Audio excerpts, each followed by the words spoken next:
What is up, Big Red Nation? Welcome to the Northwestern game preview show. I'm doing this kind of really quick. Didn't have the chance during the week. Work was kind of crazy all week. And then I was going to do it last night, but our whole area was out. Our internet was out for they said it was going to be out until like 2 p.m. today. Woke up in the middle of the night, noticed that it had come back on. So I was like, okay, well, I'll try to do a quick one here in the morning. So here I am trying to do a little quick Northwestern preview, kind of give some of my thoughts on a bunch of different stuff. The week that was, all the different comments that were made from Coach Rule and the players and everybody else about that Minnesota game, and my kind of overall thoughts on that. What I think it's going to mean for this Northwestern game, and of course, getting all these notifications. And then and possibly what it can mean going forward. So let's go ahead and let's start off. I think if you guys have watched my Minnesota review show, I think you know plenty of my thoughts on just everything in general. The more that we heard from Coach Rule and Dana and Coach Butler and some of that stuff, some of the things I've heard from other media members, I think I was kind of correct on a couple things, on a couple of my theories on what led to such a terrible performance from the team up in Minnesota. I think what it comes down to is they didn't take that game seriously. They were feeling themselves a little too much. And I personally think that, while Coach Rule can get on there and say, hey, I was trying to tell the coaches, trying to convince them this is going to be a tough game. This is going to, we got to prepare them tougher to go up and play this game. And apparently the coaches were kind of like, why are you crowning them? Blah, blah, blah. And I think some of the players were like, yeah, I think it was Luke Lindenmeyer said, we were looking more to go up there and put on a show rather than go up there for a fight.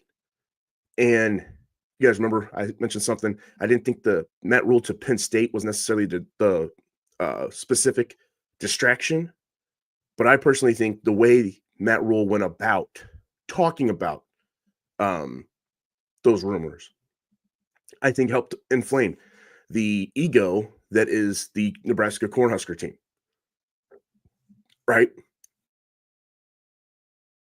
Instead of coming out and saying, hey, look, I love Penn State.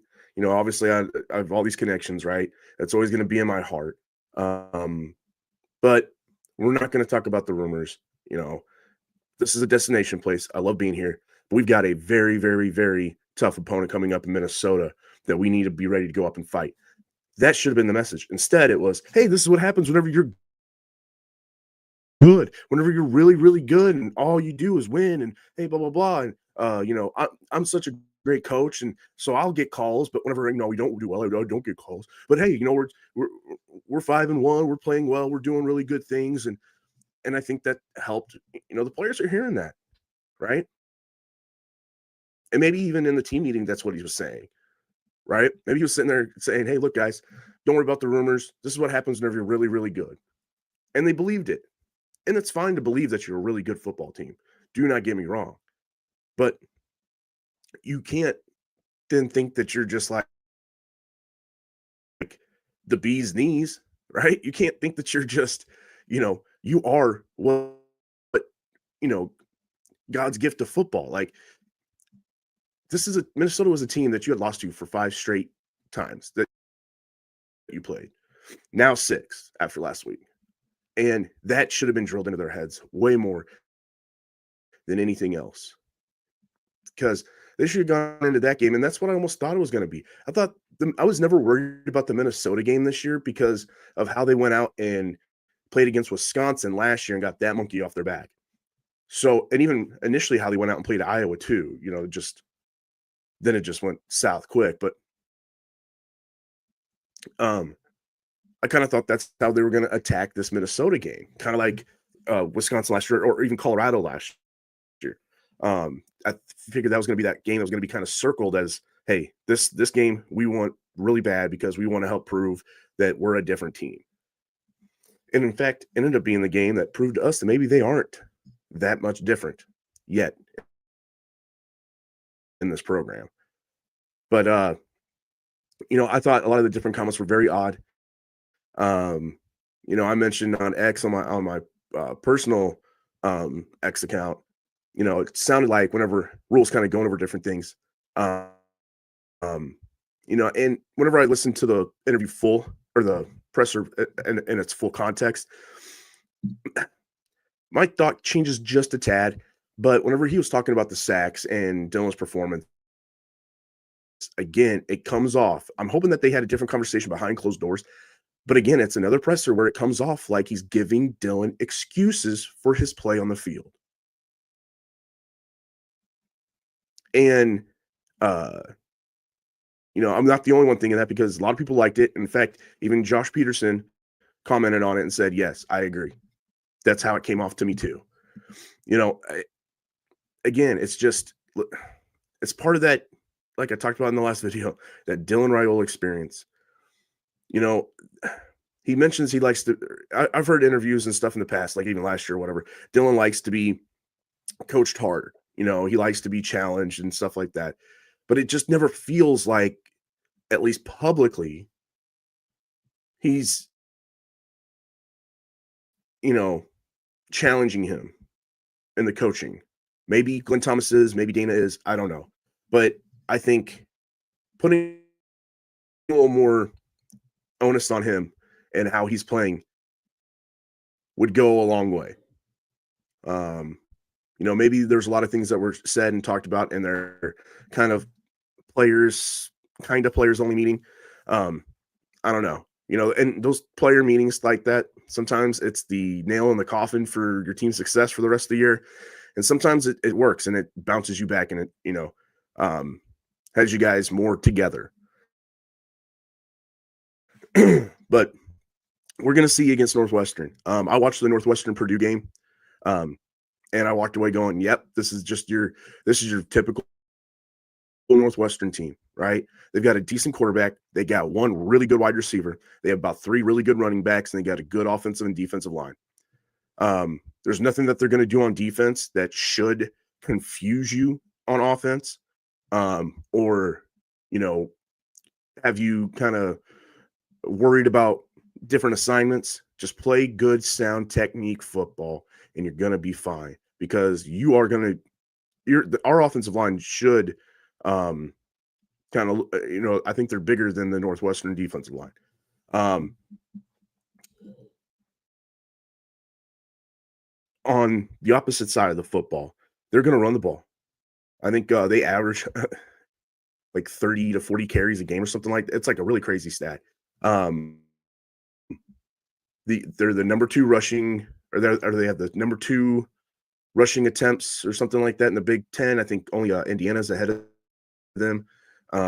So they're going to do that. And look, in this game, they're going to run the ball maybe 50 times. I mean, this could look like we're going up against Army or Navy, or it's Army that still does the triple option. It's going to look like one of those games. They're just going to keep running and running and running. This game, we have got to stay aggressive, even against the run, and stunt and blitz, and really come downhill all game long. The those defensive backs that have been making the wrong run fits better strap up and come hard all game long. Better be ready to make some tackles. Maybe this is a game where we see somebody like a Caleb Benning coming in. We saw we heard Rex Guthrie got a black shirt. Congratulations to him. Unfortunately, Malcolm Hartzog going to be out the rest of the year. They are going to redshirt him. He went ahead and had surgery, which kind of sucks. But at the same time, hey, that could be a really good senior leader on next year's secondary team because we'll lose Deshaun, Marquise. Man, maybe that's it. Because I think Sierra's only a junior. I can't remember. So I don't know where Sierra's at, but I believe Andrew Marshall will be back. And then, of course, Rex Gunn. Oh, okay. Sorry. the internet's still weak. I don't know if it flashed for you guys, but it did me. Anyway, so that secondary could be really good with the Malcolm Hartzog back next season. But back to current, yeah, they don't really do a whole lot of crazy stuff on offense either. It's very typical Big Ten West football team. Okay, they're going to run, they're going to run, they're going to run, they're going to play action pass, they're going to hit their one really good wide receiver or a decent tight end off those play actions and try to get you good. Their defense is pretty stout, pretty good. Obviously, they went up to Penn State, won at Penn State, and we can sit there and we can poo-poo. Well, it's not not like they beat a real Penn State. Drew Aller's out and whatever else. Well, you know what? If they hadn't had, or if that was Nebraska, like whenever we go up to Penn State at the end of the year and we beat them, we're not going to poo-poo our win against Penn State. So let's not start poo-pooing on Northwestern's win at Penn State, because that's a big win, especially for Northwestern. A team like Northwestern, that's a big win. The shutout Purdue, and Purdue was a team that really should have won against Minnesota the week prior that we played Minnesota, and then we got whooped by Minnesota. So again, this is one of those seasons where it's really hard to kind of look at these comparative games and think it's going to lead to a specific outcome in this game. We don't know. We have no clue. But I think one major key for Nebraska is to get out to a fast start. They've usually been doing a pretty good job of that. But I think this one is very important. I think if you get up, and let's say we get up quick and it's 14-0 in the first quarter, okay?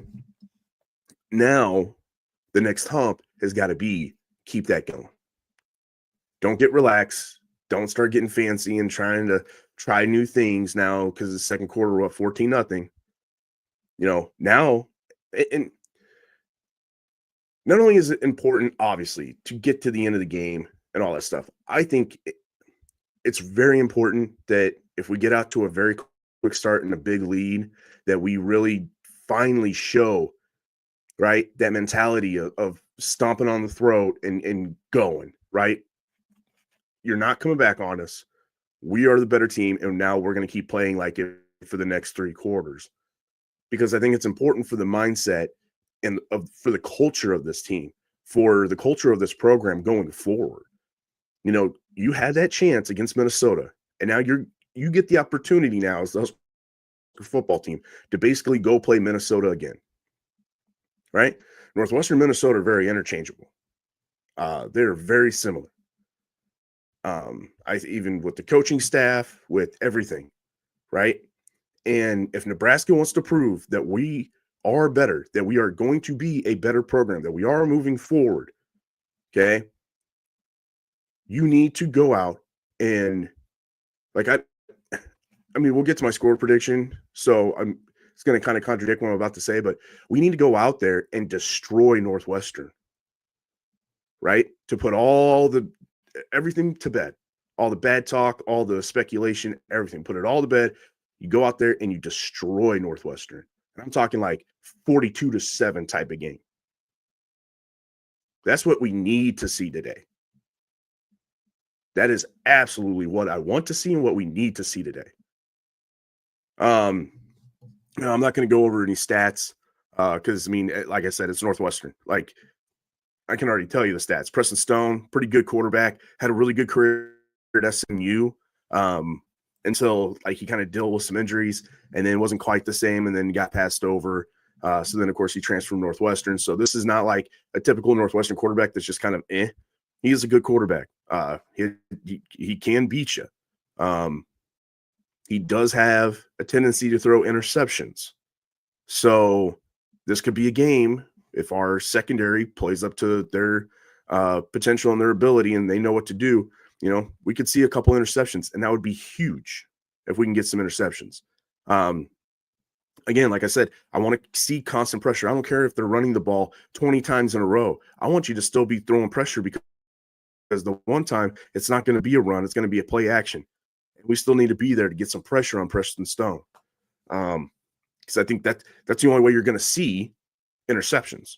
is if you get pressure. If he has all day to throw and he's throwing on the run and they're coming off a play action, he's going to dink and dunk us all day long. All right. It's going to be another chance where we have a game where we make a quarterback, a mid-level quarterback look like Tom Brady out there. So hopefully that doesn't happen. We got to stay super aggressive. And I hope after all the talk this week, that is the number one priority from both offense and defense, is to stay aggressive. Be aggressive, go out there, and you put the fight. You make Northwestern not want to fight. Not the other way around. And that's got to happen in this game. Absolutely got to happen. So, again, this one's kind of quick. Like I said, it's, got an 11 o'clock game. It's early morning. I'm trying to get this done before my wife has to go to work. So some prediction stuff. Let's get into some predictions. I'm going to say defense does get 2 interceptions, gets 1 sack today. I'm going to go with the offensive line is only going to give up 1 sack today. I think they're going to bounce back. I think they have a lot to prove. Rocco's back. Pritchett's back. We got our actual offensive line back. Now I know Rocco can be a little different. Maybe the pain tolerance is too much and he doesn't go through it. So we will see with that. Hopefully, whenever if he does have to come out of the game, hopefully we don't see Tyler Kanak in there, because he did not do a very good job. And I think it just comes down to maybe just not enough practice in there. Maybe a Turner Corcoran over there, or we get to see like a Jason Machachak. Who knows? Get over there, get some playing time. Maybe it's Justin Evans moves over to guard and we bring in Sam Sledge at center. Maybe that's the move. Not sure, but I do think we see a better performance from the offensive line overall. Emmett Johnson, I believe it's going to be concentrated effort to get him running the football, especially early on. I am going to predict he gets 112 yards, gets 1 touchdown rushing. He'll probably get a couple passes and add on to the total yardage, but I'm going to go with the 112 yards, 1 touchdown. I think he's going to get about 22 carries, something like that, low to mid 20 carries. And Dylan, I think, is going to let's say Dylan goes for 245, a touchdown, an interception. Yeah. Because I do think this is going to be tough, guys. I think this is going to be tough. Like I said, what I want to see is different than what in reality, what I think is going to happen. I think this is going to be a fight. And I think this is really going to test the players' grit and fight that they have. And I think that at some point in the middle of the game is whenever they're going to finally maybe start to realize it as a team. The light bulb's going to go off and they're going to start fighting back. And I think this game is going to come down to a fourth quarter score that's going to win the game. And I think it's going to be Nebraska wins 17-13. That is my prediction, 17-13. But no matter what, guys, no matter what happens in this game, it's always go Big Red. And even though it might hurt, it doesn't matter. It's always go Big Red. Let's hopefully the crowd, the stadium gets going today. It's going to be tough because it's 11 o'clock and it's Northwestern. But, that's something, too, that needs to change, even from us as fans, right? We got to stop saying stuff like that. Wow, it's Northwestern, because, man, after being now in the Big Ten for 11, 12 years, it's kind of always been in the Big Ten like any given Saturday. Because you can go back almost every season and there's be like a wild upset in the Big Ten out of nowhere. And now this season in college football, it's like that. Man, so if we win today, then we can go in, be 6-2, go up against USC at night next week, and then who knows what's going to happen, right? Maybe this can if we can get this win, maybe it'll catapult us to being that, finally getting over that hump as a program, and go out and play well the rest of the season. Maybe beat a USC, go beat a Penn State, UCLA, Iowa, end out the year strong. You know, but we'll see.